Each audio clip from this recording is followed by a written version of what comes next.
যেভাবে রাজ্য সরকার বিরোধীদেরকে মুখ বন্ধ করছে সারা রাজ্যে, একইভাবে এই প্রশাসন যে শিক্ষক কর্মচারীরা সমস্ত শিক্ষক কর্মচারীদের ছাত্রদের ন্যায্য দাবি নিয়ে কথা বলছে। আমরা অতীতেও কথা বলেছি শিক্ষকদের স্বার্থে, ছাত্রের স্বার্থে, শিক্ষার স্বার্থে। আজকে আমাদের সেই আন্দোলন লড়াই করার সুযোগ দেওয়া হয় না। আমাদের আজকে এইরকম একটা কর্মসূচিতে আমরা করতে পারতাম, তার প্রভাব সারা রাজ্যে পড়তো। এটা প্রশাসন বুঝতে পেরেছেন এবং সেই দলদাস পুলিশ, আমি এই শব্দটা জ্ঞানত ব্যবহার করছি, তারা একটা আজকে আপনারা বলুন কি কর্মসূচিরা বলছে যে এডুকেট পুলিশের যে ফোর্সের স্বল্পতা, শিক্ষকরা আগরতলা শহরে মিছিল করবেন, 2000 শিক্ষক করবেন, শিক্ষকরা মিছিল করবেন, এখানে কি কতজন প্রশাসন থেকে পুলিশ বাণী দিতে হয়? এইসব অজুহাত দিয়ে আমাদেরকে আজকে দিতে দেয়নি। আমরা যেটা আবারও বলবো, আগামী দিনে আমরা আরও বৃহত্তর লড়াইয়ের জন্য প্রস্তুত হচ্ছি। সরকারি শিক্ষক সমিতি এইচবি রোড 80 বছর পুরনো একটা ঐতিহ্যবিদ সংগঠন, যারা শিক্ষকদের এবং শিক্ষার বিভিন্ন দাবি দাওয়া নিয়ে লড়াই করে আসছে। আজকে আমরা আপনাদের ডেকেছি মূলত, আমরা গত জুলাই এবং এই মাস আগস্ট মাস 2 মাস ব্যাপী আমরা আমাদের কেন্দ্রীয় কমিটির সিদ্ধান্ত অনুযায়ী ত্রিপুরা সরকারি শিক্ষক এইচবি রোড 9 দফা দাবিতে আমরা সারা রাজ্যে পোস্টারিং করেছি, স্টিকার লাগিয়েছি। আমরা 8টি যে ডিস্ট্রিক্ট এডুকেশন অফিস আছে সেখানে আমরা জেলাভিত্তিক ডেপুটেশন সংগঠিত করেছি।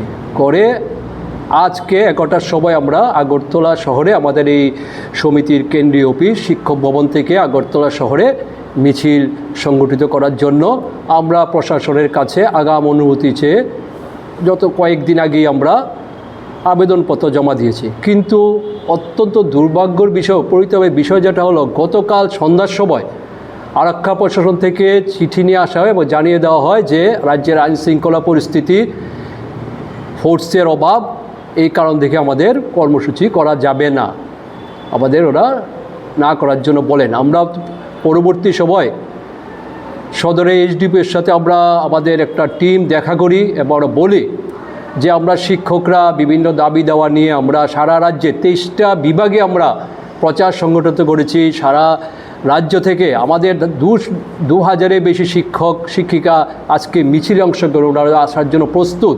এই শেষ সময় বললে আমাদের পক্ষে এটা একটা অসুবিধা। আমরা এটাও ছিলাম কিছু রোড যদি অন্য কোনো কর্মসূচি থাকে, রোডটাকে যদি কিছু অ্যাডজাস্ট করা যায় না, ওনারা বলছেন যে না এরকম হবে না, আজকে অন্য কর্মসূচি আছে। কিন্তু আমরা যে আজকে সারাদিন আমরা লক্ষ্য করেছি আগরতলা শহরে এরকম কোনো কর্মসূচি ছিল না।